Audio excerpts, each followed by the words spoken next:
इसाइयाह का ग्रंथ अध्याय 41। सिरुस से सहायता का संदेश। द्वीपों, मेरे सामने मौन रहो, राष्ट्रों में नई शक्ति का संचार हो। वे पास आकर अपना पक्ष प्रस्तुत करें, हम मिलकर न्यायासन के पास जाएं।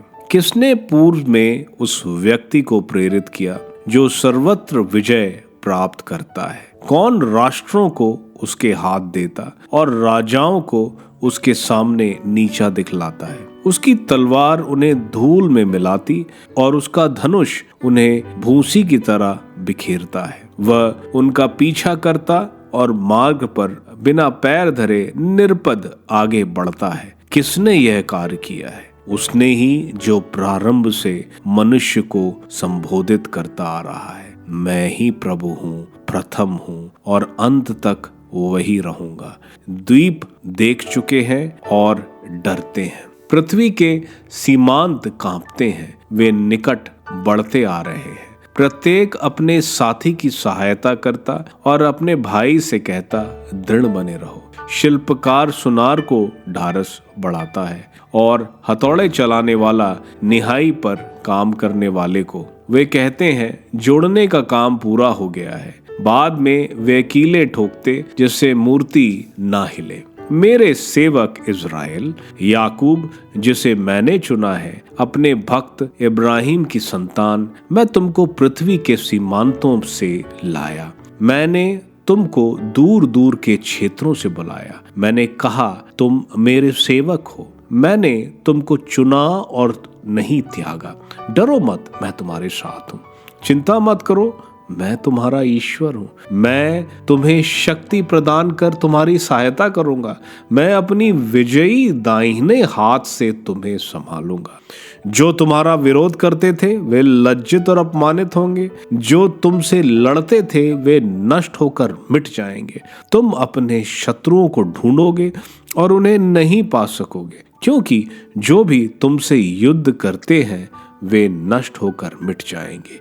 क्योंकि मैं तुम्हारा प्रभु ईश्वर हूँ। मैं तुम्हारा दाहिना हाथ पकड़कर तुमसे कहता हूँ, मत डरो। देखो, मैं तुम्हारी सहायता करूंगा। याकूब, तुम कीड़े जैसे हो गए हो। इज़राइल, तुम शव जैसे हो गए हो। प्रभु कहता है, मैं तुम्हारी सहायता करूंगा। इज़राइल का परम पावन प्रभु तुम्हारा उद्धारक है। मैं तुमको दुआरी का यंत्र बनाता हूँ, नया दुधारा और पैना।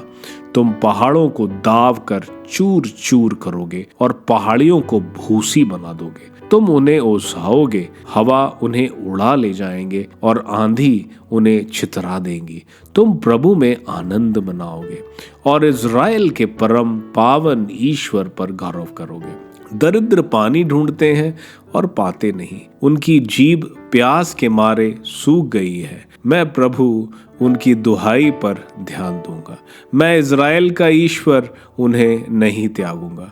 मैं उजाड़ पहाड़ियों पर से नदियां और घाटियों से जलधाराएं बहा दूंगा। मैं मरुभूमि को झील बनाऊंगा और सूखी भूमि को जल स्रोतों से भर दूंगा।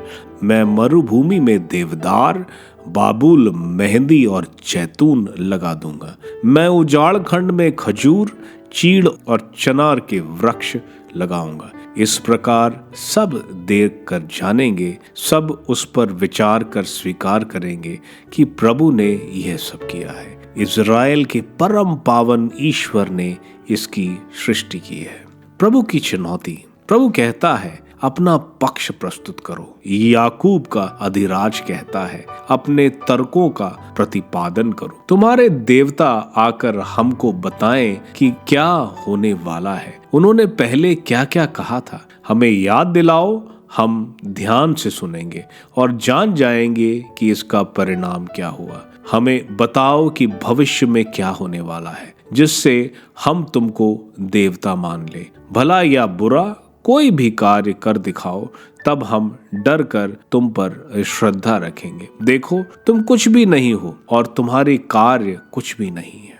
सेरुस की विजय का संदेश। मैंने उत्तर दिशा से एक व्यक्ति को प्रेरित किया है और वो आ गया है। मैंने उसे नाम लेकर पूर्व से बुलाया है। जिस तरह कुम्हार पैरों से मिट्टी मट्टी रोंगता है, उसी तरह वह शासकों को पैरों से कुचलता है। किसने ये बात प्रारंभ में कही जिससे हम यह जान सकें? किसने पहले से यह बताया जिससे हम कह सकें यह उचित ही है?